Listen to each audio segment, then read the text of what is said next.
Alô, turma boa do canal AV+, um grande abraço para todos vocês ligados aqui no AV+, essas três figuras feias na sua tela. Ainda bem que você está ligado no nosso Spotify, no nosso agregador, também no Deezer, porque aqui você só nos ouve, não vê a nossa feiura, mas nós estamos aqui no nosso podcast para falar de Vasco. Esse bate-papo que está sendo muito legal, cara. A gente está levantando alguns temas bacanas, a gente tem tido aí uma divulgação. Muito obrigado ao pessoal do Net Vasco, Super Vasco, a rapaziada divulgando os nossos temas. Divulga também, cara. Fala aí, ó, o podcast é maneiro, comenta lá no Twitter, comenta aí também nas redes sociais, no Instagram. É bem legal, cara, a gente poder ter a divulgação aqui do nosso podcast. E olha, hoje são dois assuntos muito legais, porque a gente está aí há pouquíssimos dias da estreia no Campeonato Brasileiro da Série B, e eu estou pegando aqui a ficha do último jogo do Vasco contra o Botafogo, e nós tínhamos Vanderlei, goleiro, à parte. Vocês vão entender o que eu vou fazer. Lucão, 1, base. Cadu, outro goleiro, base. Caio Tenório, base, 3. Léo Matos, não é. Zeca, não é. Riquelme, 4, base. Hernando, não é. Miranda, 5, base. Ricardo Graça, 6, base. Andrei, 7. Caio Lopes, 8. Galarça, 9. Olha, vou dar uma moral, não vou botar o Rômulo, tá? Porque o Rômulo é da antiga, então não vou botar.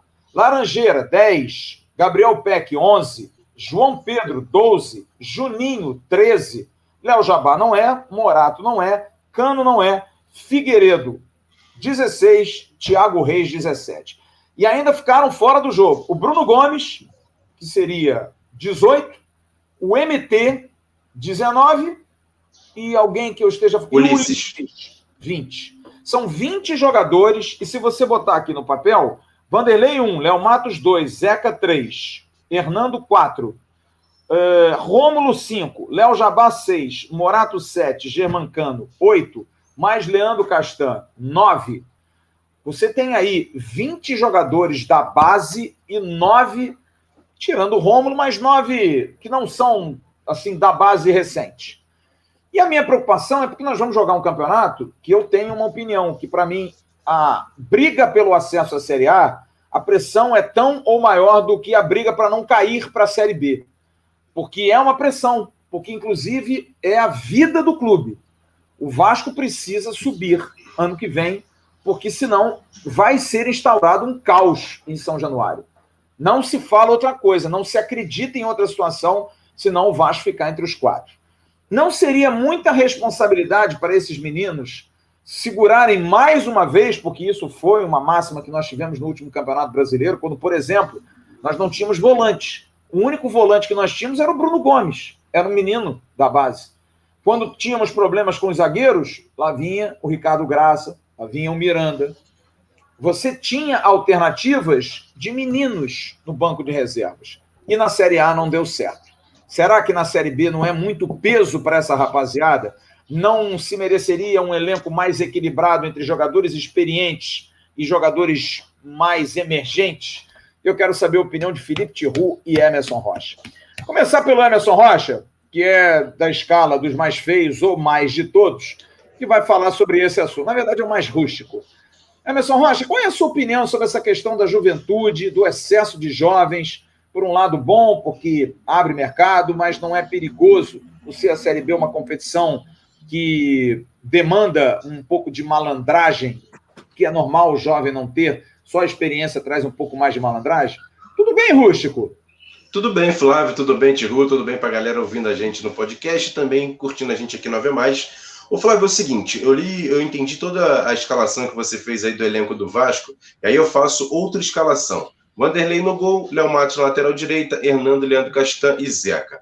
Rômulo, aí você tem um pouco de problema ali, mas vamos lá. Vamos botar um jogador que acabou de ser contratado. Sarrafiori, Marquinhos, Gabriel. Morato, Léo Jabá e Germancano. O time do Vasco, se você colocar assim, 100 jogadores da base, até incluindo o Rômulo, como você também já disse, que é um jogador que já foi revelado há muito tempo, mas tem um time profissional, vamos dizer assim, para jogar. Aí você tem jogadores que já saíram da base há algum tempo, principalmente, eu classifico 2, que são Ricardo Graça e Andrei, que estão num estágio diferente dos meninos que subiram agora. Casos de Gabriel Peck, casos de Galarça, casos de Juninho e os outros mais. Então, assim, eu acho que o Vasco, por exemplo, está faltando banco de reservas. Tudo bem que algum desses jogadores que eu escalei nos 11, 2 ou 3 ali não vão ser titulares. Provavelmente, por exemplo, acredito eu que o Gabriel Peck vai ser titular, assim como o Galarça e provavelmente o próprio Andrei. Então, assim, talvez 2 ou 3 jogadores ali desse time que eu disse que é profissional vai estar no banco de reservas, mas precisa de mais. Precisa de mais porque os jogos da Série B do Campeonato Brasileiro vão ser muito achatados. A temporada inteira praticamente em 5 meses. Vai ser muito complicado, vai ser jogo em cima de jogo. E a gente sabe que, por exemplo, alguns jogadores desses jogadores que eu disse do Vasco, dos titulares, vamos dizer assim, são jogadores com uma idade um pouco mais avançada e já apresentaram situações de saúde complicada. Hernando, Leandro Castan, Marquinhos Gabriel, então assim, o próprio Rômulo. Então são jogadores que não dá para a gente classificar aqui, cacifar que eles vão jogar as 38 rodadas. Acredito que não. Talvez nem 30 rodadas. Então, assim, vai precisar de elenco. E aí a questão dos meninos, é lógico que é uma temporada a mais do que, por exemplo, foi em 2020, que foram colocados aos leões na Série A do Campeonato Brasileiro. A Série B é mais complicada em relação à tensão, mas não é tão complicada na questão técnica. Então, pode ser que os meninos se sobressaiam um pouco melhor. Mas, mesmo assim, ainda é um pouco preocupante o Vasco não ter pelo menos 4 a 5 jogadores ali no banco de reservas que possam entrar e possam fazer uma modificação com um pouco mais de experiência. Mas tem um outro lado que eu queria levantar para o Tihu. Por um campeonato, exatamente por isso que o Emerson colocou, com jogos em cima de jogos. O Vasco, por exemplo, vai fazer 10 jogos num período de praticamente 35, 40 dias. Também não é bom ter um elenco mais jovem, porque você tem mais gás, você tem mais possibilidade de aguentar esse repuxo, ou não? Você vê pelo lado da experiência, que talvez fosse melhor ter um grupo mais dividido entre experientes e mais jovens. Fala, Felipe Tihu! Fala, Flávio, fala, Emerson, pessoal que está aí acompanhando a gente no Ave Mais ou então no seu agregador de podcast. O próprio Pássaro, ele falou que ele pensava num elenco formado com 33% de veteranos, 33% de jogadores ali no meio da carreira, né? E 33% de jovens. Acho que não está nessa proporção ainda. Tem muita gente da base, né? Mas o Vasco também está numa situação complicada, né? O pessoal sempre fala assim, o Vasco precisa contratar, quem você contrataria? E eu sempre falo, cara, dá para contratar um time inteiro pro Vasco. Só que a gente não tem essa realidade, né? Então, acho que o importante, na verdade, é que o Vasco, quando contrate com assertividade. Porque a gente, mal ou bem, a gente melhorou a nossa situação, porque ano passado a gente tinha posições onde não tinha nenhuma opção. Tinha que botar o moleque da base. E o Emerson mostrou, por exemplo, aí que dá para escalar um time hoje inteiro, pelo menos o time titular, dá para tu fazer inteiro, só com contratações de jogadores mais experientes. Ano passado, por exemplo, na volância, que nem você comentou aí, não tinha. Depois trouxe o Léo Gil lá, o Léo Gil já estava uma draga. Não, mas vai tirar o Léo Gil, vai botar um garoto de 18 anos. Nas pontas também não tinha opção. O Thales estava mal, mas o Vinícius estava mal também. E aí a outra opção era o Peck, que também chegou a voltar para a base. Por quê? Porque as contratações que o Vasco fez não podiam ser consideradas. Aí trouxe o Gustavo Torres, trouxe o Parede, trouxe o Carlinhos, e esses também não funcionaram. Então, acho que o mais importante agora é você... não vai conseguir trazer todo mundo? Tudo bem, mas é importante que quem venha realmente dê conta do recado. E aí eu estou falando tanto numa parte técnica, né, correspondendo dentro de campo, que pelo que a gente viu até agora parece que sim, né, os jogadores que a gente já viu jogando aí tão bons para ser titulares, e na questão também física, se vai participar muito tempo. Porque se conseguir, se acertar nesse sentido aí, eu acho que a gente está mais ou menos coberto. Por exemplo, vamos pegar o exemplo do Zeca aqui, está com 80% de aproveitamento.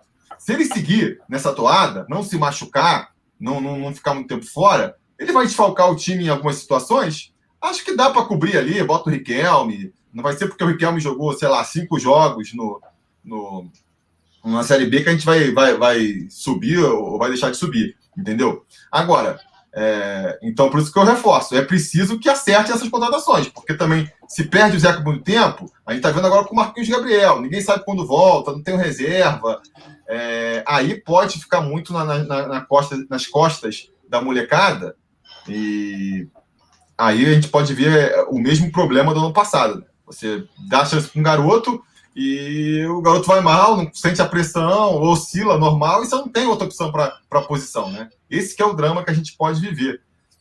Acho que é um risco que a gente vai ter que correr, não vai ter muito jeito. A minha preocupação é porque eu acho que base não é solução. Base é alternativa, não dá para ser a solução. A não ser que você encontre, porque para mim é o ET, o Matias Galassa. O Galassa é um menino que nunca jogou no profissional do Vasco, entrou como se estivesse jogando pelada lá em Assunção do Paraguai, mesma coisa. Mas esses são jogadores extra-série, gente. São jogadores com diferença. Até porque o Galassa tem experiência de seleção, jogou seleção de base, jogar na América do Sul, viajando para outros países, é um lastro. Eu só vejo esses meninos do Vasco hoje sem nenhuma experiência, inclusive, assim, nacional. Eles disputam competições como Copa do Brasil, mas são competições curtas. O calendário de base é um calendário curto. O máximo que você faz é jogar contra um Atlético Mineiro, contra um Inter, como fez o Sub-20 agora, mas jogar contra um Brusque, pegar por exemplo, o Vasco foi o Sub-20, foi agora a Roraima jogar. É uma experiência. Apesar do Roraima ser um time de Série Z, mas é uma experiência. O São Raimundo, perdão, que é de Roraima, né? Então, eu acho que até vale, mas não vale pela questão técnica. O que eu penso é isso, é o intercâmbio contra times dessa divisão, porque, na verdade, o Emerson até falou isso no outro podcast, eu até discordo um pouco. O Vasco pegou adversários que a gente vai sentir um pouco como é que vai ser a Série B. Gente, mas, por exemplo, a Tombense não tem divisão, a Caldense não tem divisão. Pode ser que pelo escopo do jogo. É o estilo. Boa Campo, Vista, essa coisa, de viagem diferente. Tudo isso, eu acho que pesa demais. Só para a gente ter uma ideia, eu coloquei essa questão física, porque eu vou entrar no assunto do Andrei. O Vasco vai ter 10 jogos até o dia 29 de junho, gente. São 30 dias, 10 jogos. É um jogo a cada 3 dias. Vai jogar com o Operário sábado. Dia 1º tem o Boa Vista, Copa do Brasil. Depois, no domingo, dia 6, pega a Ponte em Campinas. Depois joga dia 9 com Boa Vista, o segundo jogo no Rio. E aí entra dia 12, Brasil de Pelotas em Pelotas. Dia 16, o Avaí no Rio. Depois outro jogo no Rio, 3 dias depois contra o CRB. Depois vai a Belo Horizonte enfrentar o Cruzeiro. Depois no dia 26, 3 dias depois, joga no Rio com o Brusque. E depois no dia 29 pega o Goiás em Goiânia. São 10 jogos seguidos em casa. Precisa ter caixa. Eu acho que precisa ter gás para sustentar a parte física. E acho que a Juventude pode ajudar nisso. Vocês não acham, não? Que essa questão física talvez seja o mais importante. Porque eu me lembro das campanhas de 2014, 2009 e 2016. O time, principalmente 14 e 16, nosso time caiu vertiginosamente na parte física, cara. Porque nós tínhamos um time muito veterano. E, além disso, Léo Jabá é uma dúvida se vai aguentar o repúdio, que está vindo de lesão. Marquinhos Gabriel é uma dúvida. A gente tem o Leandro Castanho e o Hernando, que são 2 dúvidas por serem veteranos, né? Queria que vocês botassem nesse pacote essa questão física. Fala aí, Tirô. Eu acho que a dificuldade é mesmo essa, né? Você imaginar, por exemplo, aí 10 jogos em um mês, você imaginar que o elenco titular, que seria todo de veteranos, vai aguentar. É natural que a gente vai imaginar que vai ter desfalque. Agora, se a gente for ter... Eu só acho, então eu concordo que vai ficar um pouco curto o elenco, sim, só que eu acho muito complicado de resolver, né? Porque se a gente pegar aí o time titular,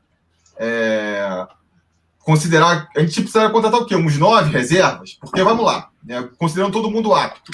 Você tem ali o Morato e o Peck que está jogando, e aí pode ter um Léo Jabá de reserva qualificado. O Marquinhos Gabriel jogando, o Sarrafiori. Mas aí acabou, saiu esse aí, acabou. Tá bom, tem um André ali, um Ricardo Graça com um pouco mais de experiência. O resto é tudo molecada. Mas o que você vê assim como urgência hoje, Chico? Assim como contratação para dar esse equilíbrio? Quem, por exemplo, 4 jogadores, 5 jogadores em tais posições. Onde é que você vê que dá para dar? Aí não. Se vierem esses 3, 4 aí a gente tem um equilíbrio. Porque, por exemplo, Sarrafiori eu tenho a listinha. Tem 23 anos, tá? Sarrafiori também não é um vivido, não. Mas já jogou no Curitiba, jogou no Inter, enfim, já tem uma experiência. Fala a tua lista aí. Internacional que você falou, do Galarza, né? Sim. Para mim, a principal seria aí o reserva com o Marquinhos Gabriel, ver o Sarrafiori, então vamos ver, né? Vamos acreditar no que o scout aí trabalhou bem e ele vai poder ser uma boa opção para o setor. Com essa questão resolvida, eu acho que a gente precisa... aí eu vou por prioridades, né? Acho que a gente precisa de um volante, um meio-campista ali, até porque se a gente for pensar nessa questão aí de um time titular com os jogadores experientes, a posição de segundo volante ali, ela está descoberta.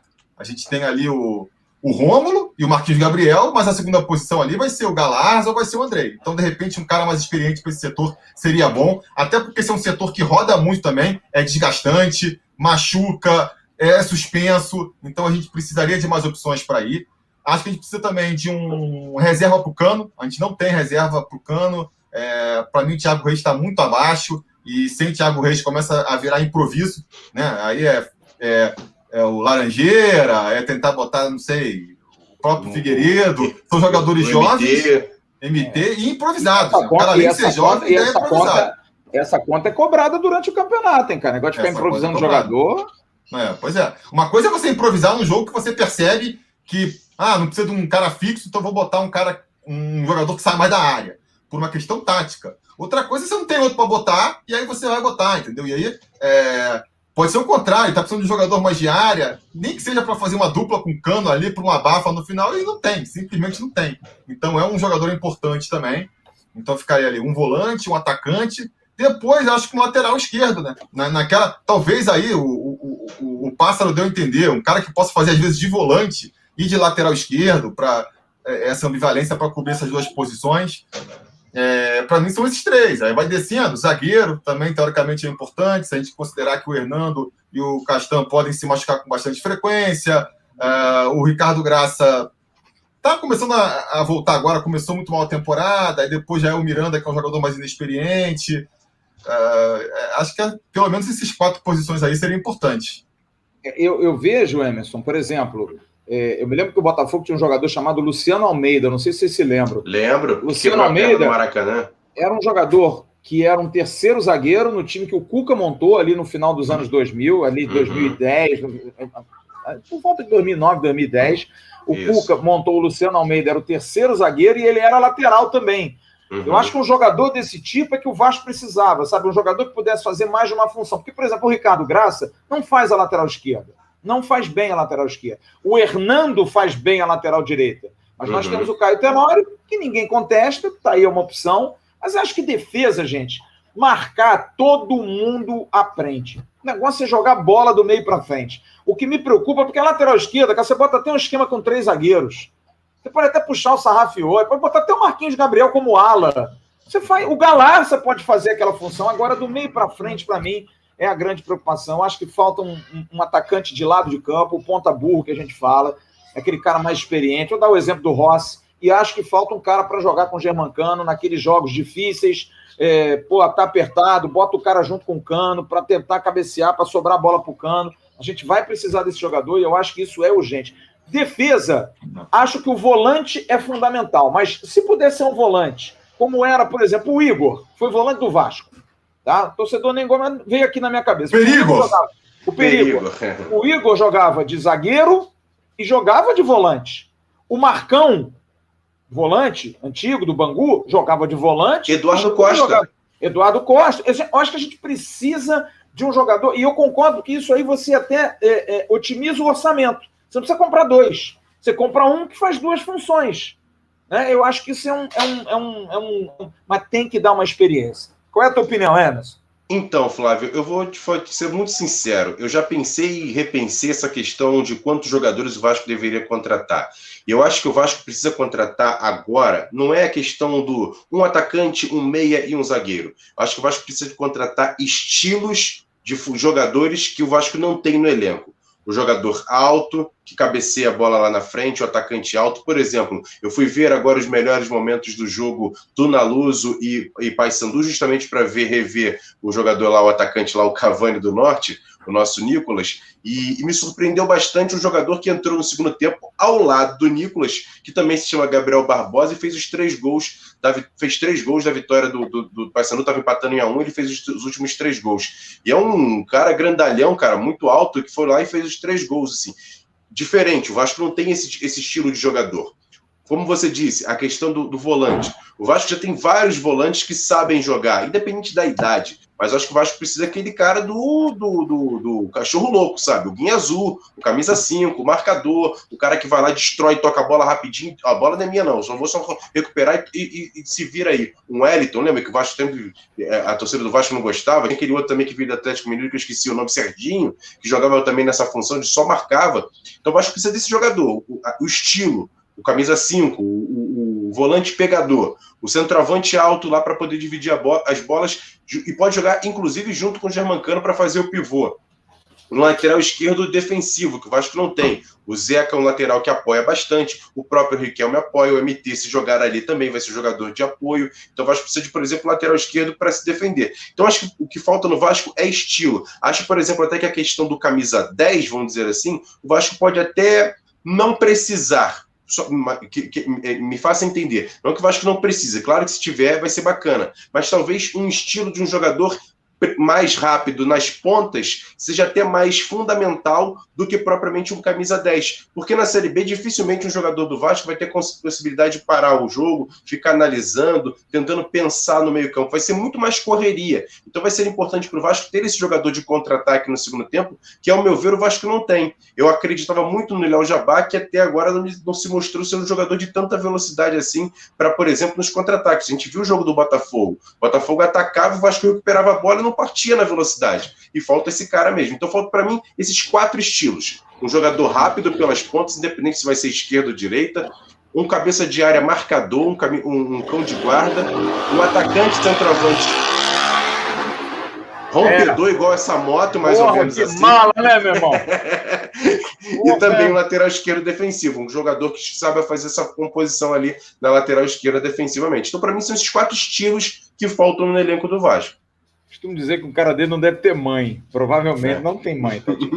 Mas olha, por falar nisso, eu sei que ele tem, é muito querido, é um menino muito querido, mas a gente tem que discutir, cara, porque a gente tá falando aí de várias situações e a meia ali, a volância tem sido muito discutida, porque o André é um jogador que é uma incógnita para muita gente, inclusive para mim.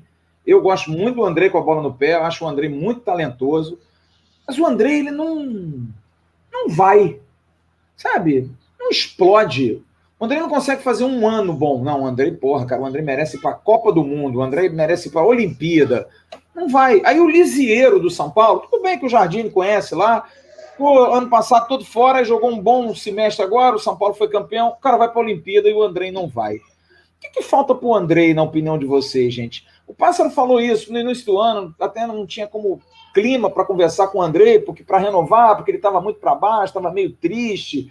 E aí, para renovar, agora vou propor 3 anos de contrato para você. E talvez fosse muito para um André tão desmotivado. Mas eu não consigo ver o André. Eu me lembro, no início de 2020, a gente fez uma matéria aqui, eu pedi uma matéria à assessoria do Vasco, porque eu queria fazer uma matéria com o André, porque agora vai. O André vai em 2020, é o cara. E aí ele começou bem com o Abel. Foi, daqui a pouco caiu no marasmo do time. Aí agora 2021... Pô, vamos botar o André começou bem, daqui a pouco começou de novo. Sério, já vem de antes, né, Flávio? Eu lembro que na reta final de 2018, tava assim, sem opção, o Valentim puxou o André, e aí ele fez uma reta final de campeonato, pô, agora o André deslanchou. Aí vai na temporada seguinte, ele nem aproveitado, você não sabe direito o que aconteceu, aí passou o 19 inteiro apagado. Aí volta 2020, pô, agora vai. Aí depois... 2020, o Tiru, tem um jogo pra mim que é icônico, cara, que é aquele Vasco-Flamengo, que o Flamengo jogou com o time sub-20, que o Vasco jogou com o time sub-20, mas tinham 3 profissionais no time, o André, o Marco Júnior e o Ribamar. Cara, do Marco Júnior e do Ribamar, você não espera muita coisa. O Ribamar até fez um gol bonito lá, que foi anulado. Cara, o André fez uma atuação pavorosa no jogo. E eu acho que não tem ninguém que chegue pra ele e fale, filho, vambora, cara. Tu é o líder desse negócio, bota esses moleques. Porque eu pensei assim, eu fui ao Maracanã naquele jogo, eu fiquei pensando assim, pô, vamos ganhar esse jogo. Pô, porque a bola não vinha no pé do André. Pô, o André já tinha feito 2019, legal, pô, jogando, né? Mas foi bem, o Vanderlei tirou do time, mas era um jogador que tinha bons lampejos. Não jogou nada, gente. Me dá a impressão de ser aquele cara assim que não tem motivação pro futebol, cara. Me assusta muito o André. As pessoas já acham que eu pego no pé, não. É porque eu vejo um talento desperdiçado. Um jogador que tem qualidade, que tem talento, que tem um bom passe, chuta pra caramba. O cara que bate o pênalti que ele bateu sábado, lá na Forquilha, esse cara tem muita qualidade, gente. Mas falta ele alma. Tem até visão de jogo, né? Tem, ele mete bola bem, ele faz enfiadas ótimas, mas porra, cara. Ele, cara, é assim, ele joga, né? Ele joga. Nos jogos que ele joga bem, pô, tu encanta e fala isso. Encontramos o nosso meio campo. Porque o cara dá uma virada, faz um golaço. E aí, pô, no jogo seguinte ele já não tá jogando nada, né? E isso já vem de muito tempo. O próprio o Jean falou aí na live de domingo, cara, já não dá mais para botar na conta de tá aprendendo, tá oscilando, é garoto. Pô, já tá há muito tempo assim. Esse papo nosso que a gente teve no início hoje, eu botei o André e o Graça, assim, para dar uma enchida, porque não é, cara. Os dois também não tem mais cara de. Não, são os meninos, que não tem mais meninada. Acho que a primeira chance do André no profissional foi em 2016, se eu não me engano. 2016. Ele chegou a entrar algumas vezes. Então, pô, olha só quanto tempo já passou, sabe? Já passou do tempo de que tá se aclimatando, tá conhecendo. Então, eu acho realmente preocupante, cara. Eu acho. Essa é até uma das questões aí de que eu falo que precisa de mais um volante, porque. Eu gosto muito do André, acho que quando ele joga, encanta, mas não é um jogador confiável. É um jogador que pode mudar, a gente sempre torce para que um dia, sei lá, se é um trabalho com um psicólogo, o que que precisa para ele acordar, né? Ele falou, ele teve, não sei se foi no GE ou se foi no podcast do próprio Vasco, teve uma entrevista dele recentemente, ele falou, não, agora eu me encontrei, só que, cara, esse papinho de agora eu me encontrei, a gente já ouviu já em 2018, 2020, sempre que ele faz uns 2, 3 jogos bem, ele vem com esse papo melhor momento, para dali a 3 jogos a gente já tá querendo ver ele fora do Vasco de novo, então assim, é um jogador que oscila muito, e eu acho que o Vasco, a gente torce para que ele encontre uma regularidade, mas eu acho que o Vasco tem que trabalhar com a possibilidade que ele seja um jogador, faça essa carreira aí vagalume. E aí, infelizmente, vai ficar muito aquém do que ele poderia ir pelo talento dele. Mas é uma realidade que a gente tem que... Você não acha, Emerson e Tihu também, que até por isso que a gente tem que vir pelas entrelinhas, cara? Você não acha que até por isso o Vasco tem dúvida de renovar o contrato dele? Porque em condições normais de temperatura e pressão, a gente renovaria o André. Ou a gente vai correr um risco de 6 meses antes do contrato dele encerrar, o jogador assinar um pré-contrato, né? Eu acho que se fosse num negócio normal, o Vasco já tinha chamado ele para renovar, não te parece? Ou é viagem da minha cabeça? Então, Flávio, a gente ouviu lá o podcast lá do GE, da entrevista com o Alexandre Pássaro, e ele falou muito sobre essa questão da renovação do André. Ele até deu o exemplo do Militão no São Paulo, que ele não renovou e mesmo assim acabou sendo vendido e foi um zagueiro mais rentável do futebol brasileiro e tal. Só que assim, eu fiquei analisando e tentando entender qual é a possibilidade do Vasco ganhar em não renovar com o André. Deixar o jogador no final da temporada sair sem custo. Tem Também a questão. Não entendi. Mas aí eu fui interpretar pela questão salarial, porque, por exemplo, o André tem no contrato dele questão de metas, quantos jogos ele vence, ele recebe um aumento. Então, se a probabilidade dele jogar mais algumas temporadas, por exemplo, se você renovar o contrato dele, você vai sempre aumentando o salário dele e ser um salário a mais. Não entendi muito bem isso não, mas ao mesmo tempo fico me perguntando se, por exemplo, se o André, por mais que seja questionado por parte do torcedor, se ele deixar o clube sem custo, como aconteceu, por exemplo, com o Henrique, se o torcedor vai ficar tranquilo, não, deixa ele embora, pode ir embora. Não sei se o torcedor vai ter essa mesma paciência que teve com o próprio Henrique. Então me chama a atenção isso. Só que assim, o André também precisa fazer por onde ter o seu contrato renovado.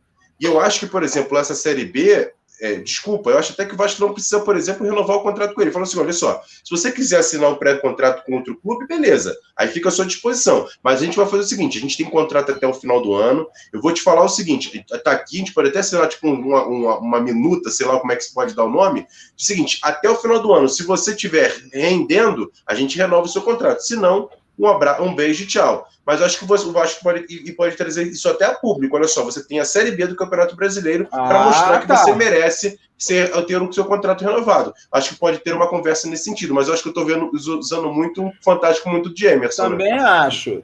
Apesar de que tem um lado favorável, que é o Carlos Leite, que é o empresário dele, que agora acabou de assinar contrato. O Carlos Leite tem uma relação comercial com o Vasco muito intensa, acabou de vender o Tales. Então eu acho até por questão de lealdade, apesar que no mundo do futebol eu não acredito em lealdade, mas a gente quer acreditar, não sei se o Carlos Leite fecharia a porta dele com essa gestão, fazendo essa, entre aspas, trairagem de negociar, não sei. Mas eu não quero acreditar, cara. Eu não quero acreditar, sinceramente. Eu acho que o Vasco não tem confiança em renovar com o Andrei agora. Eu acho que não tem, cara. Não tem. O Pássaro deve estar coçando a mão para oferecer uma proposta de produtividade pro Andrei, né? É isso que ele deve pensar. Porra, eu quero aqui, ó, tu ganha se tu jogar, amigo. Porque, pô, é por aí. Não, eu acho que não é nem se jogar, é se jogar bem.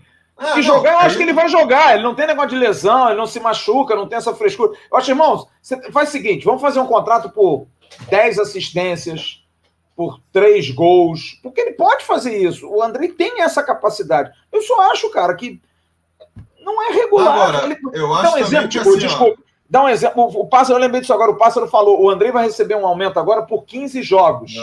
Só que os 15 jogos é o seguinte: ele fez 3 em outubro, fez 2 em novembro, aí fez mais 3. Ele não tem continuidade, cara. Ele não tem 15 seguidos.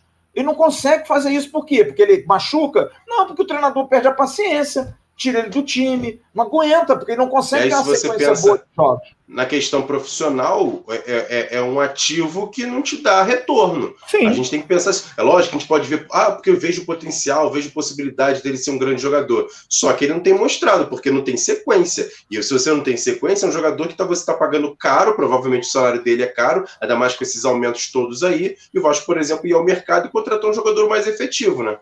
Ô, Emerson, eu tô pensando aqui agora, talvez até esteja isso por trás aí da estratégia. Se o Andrei não conseguir fazer uma boa temporada agora, acho que a gente pode desistir, porque normalmente final de contrato é quando o jogador dá aquele gás, né? Que é ou você renova comigo, ou eu vou chamar atenção para sair fora. Se nem assim, ele talvez até por isso o Vasco, não, vamos esperar para ver se o cara mostra em campo que merece uma renovação, né? Porque se nem assim ele conseguir ficar nesse pisca-pisca aí o cara pode pensar, pô, olha só, é uma furada, cara, é furada. Mas cá entre nós aqui, o Vasco não quer renovar com o Andrei, o Vasco quer vender o Andrei, né? Não, renovar para vender. Quer um exemplo desse negócio de amarrar ano que vem? Germancano, cara. O Cano é a mesma situação do Andrei. Só que o Vasco tem confiança, porque o Vasco está fazendo uma série de ações com o Cano, porque ele sabe que o Cano, mesmo que o Vasco não suba, bati na madeira, porque ele vai fazer gol para burro, cara. Ele vai ser um jogador de destaque. Se subir, é porque tem grana para poder renovar. Se não subir, infelizmente, é o último ano do Cano no Vasco. Ele não vai continuar ano que vem. Agora, com o Andrei, o discurso é diferente. Apesar do Pássaro ter dito, não, a gente tem que esperar o resultado para ano que vem a gente saber. O Vasco tem certeza que o Cano ganha 250 conto por mês. O Andrei não deve ganhar 100. Não deve ganhar 100, mas é um salário pesado para o Vasco hoje. É um salário pesado. E o Andrei, se fizer uma renovação para o ano que vem, não vai ganhar menos de 150. Então é um orçamento pesadinho. Se você botar 150 por ano, são 1,8 milhão, com 13º, é quase 2 milhões por ano. É grana, gente. É dinheiro para um jogador que joga 15 partidas em 6 meses. E aí, como é que você faz? Agora, o Cano não. O Cano é um jogador que joga todo jogo e que mete gol todo jogo. Então, eu acho ele é até barato com esse valor do salário. Muito barato. Até porque tudo bem, o Germancano tem 33 anos. Sabe também que não vai conseguir. Ele vai sair do Vasco, ele vai para o Medellín. Vai voltar para Medellín, ou então ele vai fazer ou vai lá para um pacotão lá da Arábia, ou vai para o Lanús. O Lanús está duro, não tem dinheiro, mas depois vai para uma Arábia Saudita. Agora o Andrei não, cara. O Andrei tem o quê? 24 anos?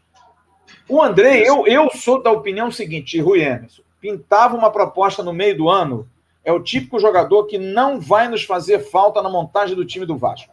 Você ajuda o clube, vendeu o Andrei por 5, 6 milhões de euros. Eu vendo, cara. Pô, são 30 milhões de reais, galera. São 35 milhões de reais. É dinheiro, cara. Já equilibrou a queda para a Série B. Porque se o Vasco caiu, perdeu 80 milhões, não foi isso? Pô, você meteu 50 do Thales, mais 30 do Andrei, tudo bem. Já conseguimos matar o buraco da Série B. Mas eu acho que a questão do Andrei também tem a questão do posicionamento em campo. A gente bate muito nessa tecla aqui, nós três aqui batemos nessa tecla de que o Andrei não é primeiro volante. E assim, o Andrei poderia ter chances e jogar em outras posições. Por exemplo, qual é a posição do André Emerson? Fala então, pra mim. Ele já jogou em todas, cara. Ele não joga bem em nenhuma, não, gente. De meia eu ainda não vi o André jogar. De meia, não vi jogar. No máximo, primeiro e segundo volante. E eu acho o seguinte, se você... Esse jogo do Botafogo, para mim, era muito claro. E eu bati a semana inteira achando que, vai jogar com três volantes, vai jogar com o Rômulo mais fixo, vai liberar o André, vai ser uma nova oportunidade de a gente ver o André jogar. Porque a gente vê o André jogar, por exemplo, vamos supor assim, como meia, mas durante um jogo, assim. E aí o torcedor não fica ligado que, ele agora tá jogando como meia. Não, assim, se ele for escalado nessa posição, talvez a gente consiga olhar um pouco mais. Até o Laranjeira teve a oportunidade de jogar como meia, o Morato tá tendo a oportunidade, por que não o André? Então o Vasco poderia fazer esse tipo de oportunidade para o André, pra gente visualizar e falar o seguinte, meu irmão, ele não é bom nem como primeiro, nem como segundo, nem como meia. Então, meu irmão, dispensa. Até para isso. Mas a gente vê que pelo talento que ele tem, pela bola que ele tem, pode ser um jogador que vai ajudar nessa posição. Eu acho que o Vasco poderia fazer esse teste, mas o problema é que agora começou a Série B e teste agora vai ser meio complicado. Né? Vocês acham que alguém no Vasco pensa assim? Você acha que o Cabo pensa assim? Não, vou colocar o André como 10. Porque eu também acho. Que eu acho que, aliás, é a última posição que o André tem que ser testado. Não jogando de costas. Porque se ele jogar de costas, ele está morto. Ele pode ser um meio aberto. Num esquema, num 4-1-4-1, ele pode ser numa segunda linha de 4 mais aberto. Como ele joga bem, como ele mete gol, sempre perto da área. Ele não pode ser o 1 do 4-1-4-1. Ele tem que ser o 2 da segunda linha de 4. O mais pode aberto ser. E ele mexe por dentro, tá? Pode era ser. Era o que o Raul opção. Mais ou menos era, né? Mas o Raul era mais veloz. O Raul ainda fazia mais o corredor. Era mais ou menos... Aí é duro dizer isso. Era mais ou menos o que fazia o Juninho Pernambucano no Vasco, quando o Juninho voltou. Porque jogava Rômulo, Eduardo Costa, Juninho e Newton, por exemplo. Era o time que jogou o jogo contra o Corinthians, aquele jogo que nós perdemos. Foi esse time, com Éder Luiz, Diego Souza e Alexandro.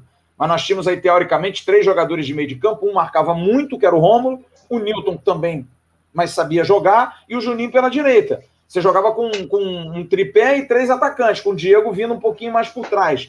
Você poderia botar o André nessa posição um pouco mais à frente. Mas eu não sei, cara, porque eu não consigo confiar, cara. E o André parece já um jogador veterano com a idade que tem, né? Então, assim, para você ter um jogador desse tipo, você não tem como botar para marcar, porque ele não tem essa disposição. Então, joga um pouco mais solto lá na frente. Bom jogador, né, cara? Bom jogador, gente.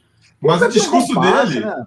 Pois é, eu concordo. Eu acho que ele um pouco mais para frente, acho que quando ele se destaca muito pela parte ofensiva.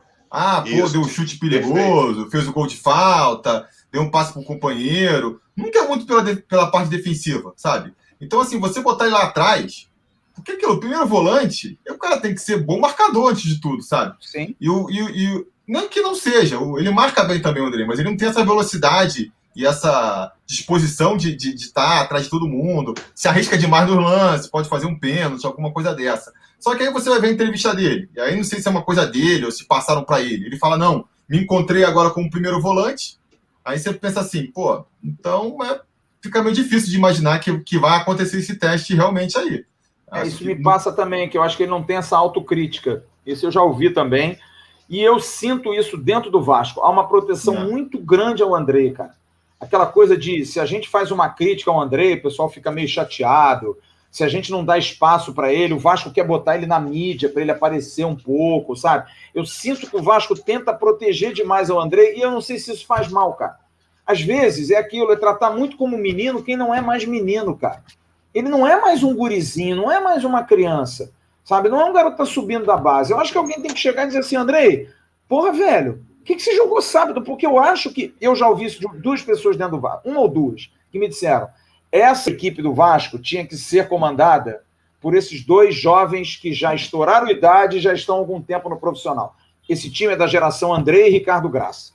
Já era para o André ser o capitão do Vasco, ou o Ricardo Graça ser o capitão do Vasco, porque eles já chegaram a um nível de 23, 24 anos, que hoje já é velho no futebol. E eu não sinto essa firmeza desses meninos. Não sinto. Isso. O Ricardo Graça é um jogador que briga por posição contra um zagueiro de 35 anos, que é claudicante na parte física, pela idade, e o André é uma dúvida que a gente está discutindo aqui. O André hoje tinha que ser uma realidade, porque a gente vê, Alain, saiu novo do Vasco, mesma posição. Douglas Luiz, mesma posição. Jogadores que o Vasco... Rômulo um pouco mais atrás. Próprio Rômulo, jogadores de posição que provam que você tem que ter algo mais para você ser negociado nessa posição. sabe? E se o Andrei for, assim, um pouco mais bem orientado, talvez, ou alguém chegar mais... Eu acho que falta, às vezes, Rui Emerson, eu pensei isso outro dia, eu acho que falta alguém mais experiente dentro do vestiário, tipo um ex-jogador. Alguém que não tenha milindres, sabe? Alguém que possa chegar e até chegar para um garoto desse assim, cara, tá tirando foto com a Taça Rio, por quê, cara? Para com esse negócio. Sabe? Nós não ganhamos nada, cara.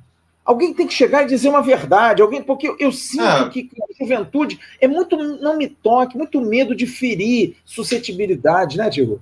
Chegou com essa idade aí, 24 anos, cara. Você tá jogando no Brasil ainda mais num time como o Vasco, que tá mal das pernas, é porque você não decolou. A cada ano que vai passar, vai ficar mais difícil, sabe? Quem é que foi? Chegou... É o Henrique. É o jogador da base que não flopou, ficou aí. Saiu com 27 agora pela porta dos fundos. O próprio Pikachu veio, não é da base, mas veio novo pro Vasco, acho que contratou ele com 22 anos e ficou até os 28 aí. Não conseguiu alçar o voo, decolar, entendeu? O Andrei, a cada temporada que passa, a cada jogo novo que passa, ele tá caminhando mais para isso. Então talvez daí venha essa questão também de renovação, sabe? Passou o bonde. Passou o bonde. Aí você vai renovar ele por 3 anos, então você tem que contar com a possibilidade de ficar com ele por 3 anos. E não ser o cara que você vai vender, que nem eles gostariam, entendeu? Então essa é a questão. Você matou, cara. Você matou. Essa questão. Jogador hoje no Brasil com 23, 24 anos, que nem cogitado ou então, olha, pode ser que pinte uma proposta do Sassuolo. Esse cara tem alguma coisa errada. E vou te falar essa laranja não tá totalmente boa, sabe? Tem um podrinho ali. E tem um detalhe, Flávio. Se você tem um Andrei no elenco, o que você acredita? Você acredita que ele vai ser o titular em relação aos meninos da base. E isso acaba interferindo, por exemplo, de você não ter sequência para Caio Lopes, para Juninho, para outros jogadores daquela posição, para o próprio Bruno Gomes. Não porque eles hoje precisam e fizeram por onde ter a oportunidade. Só que com o Andrei, você acredita que o Andrei está no começo da fila. Então o Andrei tem que ser o cara que tem que ganhar a oportunidade, não os meninos. Os meninos ainda têm tempo. Só que se você ficar segurando, esses meninos que teriam tempo, não vão ter oportunidade, aí vão embora, aí daqui a pouco com 25, 26 anos, estouram outro time, não teve paciência com o Caio Lopes, não teve paciência com o Juninho, não teve paciência com o Bruno Gomes. O Andrei acaba atrapalhando até quem vem atrás, o Flávio, nessa situação. Eu também acho. E me preocupa a gente ter um menino com 18 anos de idade, como o Matias Galassa, tendo que ter a responsabilidade de ser o cara no meio-campo do Vasco. Porque você vê, ele tem que vir buscar a bola. Eu falei isso sábado, com 20 minutos de jogo, o Andrei não tinha tocado na bola, gente. Tocado. Tem uma jogada no segundo tempo, um contra-ataque do Botafogo, que o Galassa sozinho contra o Andrei jamais faria aquela jogada, jamais. Então eu acho que hoje o meio-campo do Vasco não é Andrei Galassa e Marquinhos Gabriel, é Galassa, Andrei e Marquinhos Gabriel. O Galassa é o primeiro volante butinudo, entre aspas, é o primeiro volante voluntarioso que a gente tem, porque o Andrei não tem isso. E é onde eu acho que, inclusive, o futebol dele cresce com o Galarza. Porque quando você bota o Andrei com o Bruno Gomes, que é outro também que é soninho pra caramba, os caras não conseguem. O futebol dos dois some. Então eles precisam de ter um cara desse. E aí, só para terminar, eu ainda, apesar de todas essas críticas, eu ainda acredito que o Andrei possa vingar, fico nessa torcida de que ele possa nessa temporada aí. Não confio, não aposto grana aqui com você, por isso que eu até entendo essa reticência do Pássaro na renovação. Mas ainda tenho esperança, vou ficar aqui na torcida, porque, ele, quando a cada 5 jogos, ele faz aquela partida que você fala, agora vai, né? E aí depois são 4 jogos, e vamos torcer para ele conseguir essa regularidade, porque seria ótimo para a gente no campeonato, seria um jogador que podia ajudar bastante a gente, e ainda ter essa questão financeira aí. Se ele faz uma boa temporada, a gente renova, vende no final, é o mundo dos sonhos, né? Mas é um mundo cada vez mais difícil também de acreditar. E que ele seja feliz, cara. E que ele seja feliz. Aliás, outro dia até recebi uma mensagem, o rapaz falou assim, não, eu não acredito mais na sua opinião sobre o Andrei, porque você só critica o Andrei. Tá aí, gente. Tem mais 2 pessoas e muitas outras pessoas que não é uma crítica por perseguição, é uma crítica porque a gente enxerga um pouco do futebol e a gente lamenta pela qualidade que tem o Andrei. O Andrei é um jogador de muita qualidade, é um menino que já jogou em todas as categorias de base. Quer um exemplo? Veja o Sub-20 do Vasco. Há um volante chamado Andrei, igualzinho o Andrei, que joga tanto quanto o Andrei e marca muito mais do que o Andrei. E é mais mirradinho, é mais menininho. Fez gol sábado. O Vasco perdeu pro Inter e fez gol de cabeça dentro da pequena área. Mas atrás é pau, amigo. Talvez esse menino passe o Andrei. Vai passar o Andrei, cara. Como o bonde passou para muitos e o Galaça ganhou. Então a gente só está colocando isso aqui como um alerta, porque a gente gostaria muito de ver o Andrei brilhando. Mas me preocupa. Acho que é um ativo que o Vasco tem e que ele mesmo não se valoriza. E o Vasco hoje está entre a cruz e a espada, porque não sabe o que vai fazer com um jogador desse. Está 6 meses, 7 meses de terminar o contrato, não renova, não sabe se ele vai, não sabe se ele não vai. Enfim, é muito preocupante. Mas, de qualquer maneira, é bom porque não só eu levo porrada. Temos agora 2 amigos que vão levar porrada por mim. E tem muita gente que acha que o Andrei é um jogador espetacular. É isso, a gente acha que ele é bom, mas ele tem deficiências. Olha aqui, 45 minutos. O juiz apitou, está encerrado o nosso podcast hoje. Felipe Tiru, um grande abraço. Emerson Rocha, um grande abraço. Deixa aqui embaixo, você que está vendo o canal Ave Mais, a sua opinião. E aí, o Andrei é bom, o Andrei não é. Flávio Dias persegue ele. Felipe Tiru entrou agora no time do Flávio, também está perseguindo ele. Emerson Rocha gosta mais. Fala aí, deixa a tua opinião. Fala se o time do Vasco é muito novo, tem que contratar mais e quem que tem que contratar. E mande para vascaínos, atenção, sem cedilha e tio, atencão@gmail.com, as suas sugestões para a gente debater. Agora é preparar o coraçãozinho, tomar aquele maracujazinho cedinho, sábado, 11 horas da manhã, 10h15, lá no canal Atenção Vascaínos, a gente abre, é isso aí, tomar um banhozinho, fazer uma barbinha, ver o jogo sábado, que o negócio vai ser bem pesado. Grande abraço para todos vocês, fiquem com Deus, ótimo dia e bom Vasco para todo mundo sábado. Tchau, turma. Valeu.